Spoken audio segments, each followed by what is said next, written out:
Buenas tardes a todos, soy Eileen Blatter y junto a mi compañero Basi Agustín vamos a realizar este video.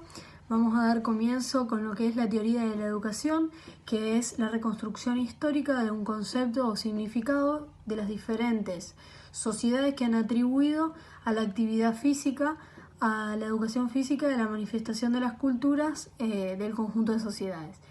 Los conocimientos históricos hacen que los profesionales conozcamos el pasado y de esa forma poder actuar en el presente con las distintas raíces.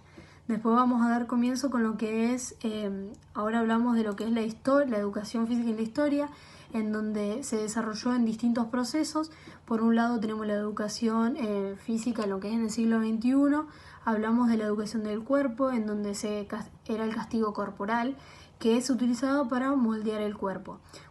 Cuando decíamos que de los niños tenían una impronta militar y las niñas se educaban con la gracia femenina. En la década del 30 se modificó todo este sistema y se incorporó lo que es el deporte competitivo, en donde luego en 1949 se realizaron los primeros juegos y que el primer deporte a desarrollar fue el fútbol. Entre los 60 y los 70 se cuestionaba lo que es la educación en el género. Y por último, en el 1968 se incorporó lo que son los test. Estos test, el test de Cooper, que se incorporó en todas las escuelas, que se trataba de recorrer la mayor cantidad de metros posibles en 12 minutos en un nivel llano. Después tenemos las notas históricas, que las notas históricas de la identidad de la educación física habla de un referencial histórico, que es el campo de la educación física.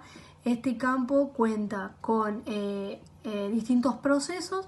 En la antigüedad tenemos lo que es el proceso preestatal y neolítico, en donde el preestatal se predomina todo lo que es la historia de la humanidad y el neolítico está centrado en la defensa de los territorios y las represiones, en donde la actividad física hacía la preparación para el hombre para la guerra.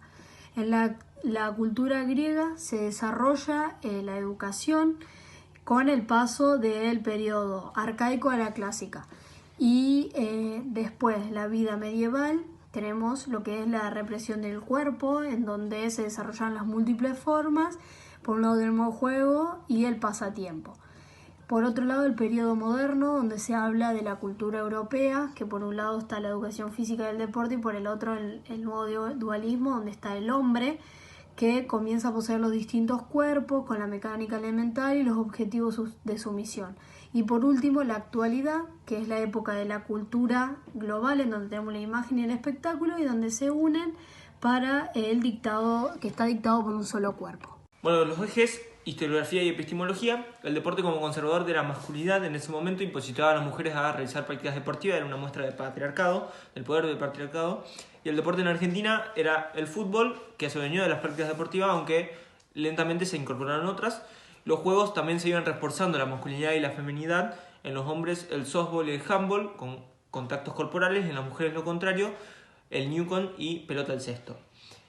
Los ejes de cuerpo, corporalidad y corporalidad. El cuerpo es la expresión tangible del yo, nuestro cuerpo, nuestro territorio. Establecen patrones de la vida, un comportamiento, ¿sí? El cuerpo da testimonio de lo que somos por cómo nos paramos, por la postura. La corporalidad es el cuerpo en función de lo social. Por ejemplo, si los hombres por qué no pueden llorar en público o las mujeres por qué llevan tal escote.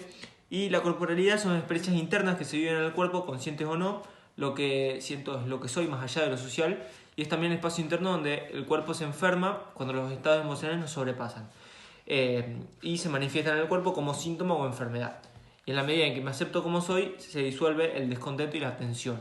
Bueno, siguiendo con las corrientes gimnásticas europeas que aportan fundamentos y diseñan proyectos más precisos para la educación del cuerpo, la gimnástica se transforma en una verdadera propuesta que deja de lado un poco la ortopedia como protagonista de la educación del cuerpo, y también los ejercicios protagonizados tienen algo no habitual y distinto a la vida cotidiana. Las tres grandes corrientes son las corrientes francesas, cuyo objetivo es formar hombres fuertes, diestros, disciplinados y patrióticos. La corriente sueca, que tiene un propósito humanitario, pedagógico e higiénico. Se creía que con salud y fuerza era posible adquirir cualquier equilibrio moral y físico. Y la corriente alemana, que afirma que el ser humano es una unidad física y espiritual y que la debilidad del cuerpo conduciría a una debilidad del alma. La educación del cuerpo es vista como imprescindible en la formación de la personalidad completa.